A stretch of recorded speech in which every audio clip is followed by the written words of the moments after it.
Hi everyone. On Tuesday, it was the 6th anniversary since my husband had surgery to remove a tumor. He had a rare form of cancer 6 years ago, and so we always celebrate every year on March 10th, the day that he had his tumor removed, because thank goodness he's thankfully been doing really well ever since then.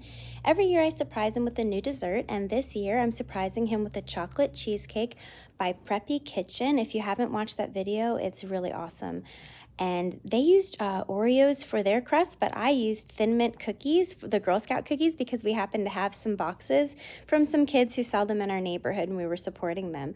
So I used that as the base with a little bit of butter, and then I whipped up the mix with my low-fat cream cheese and some chocolate, and I made a chocolate ganache out of semi-sweet chocolate chips, milk chocolate chips, and a tiny bit of half and half because I didn't have any regular milk. All I had was a little bit of half and half that was left over from a brunch party potluck that we had with a bunch of friends about a week ago.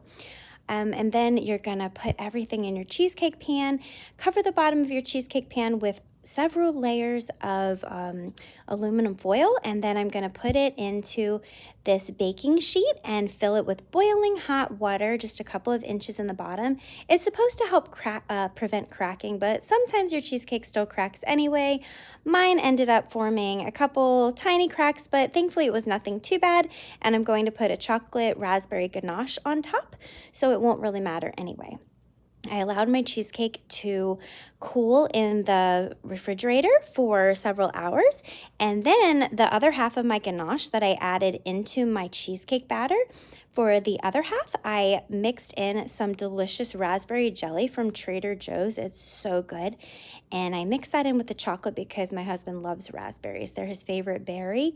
And so here I'm going to get ready to spread that raspberry chocolate ganache all over the top. I continued spreading it all over the whole thing, and then you can allow it to drip down the edges if you'd like. You can put as much or as little of this as you would like. On the Preppy Kitchen video, the guy, he just puts the chocolate ganache in the center, and he doesn't have raspberry in it. He just did a chocolate ganache, and then he created his homemade whipping cream. That was like a chocolate whipped cream, and it looked delicious, and he used a piping bag, and he piped it all over the top edges, but my husband doesn't like whipped cream, so I skipped that step and did the raspberry ganache instead.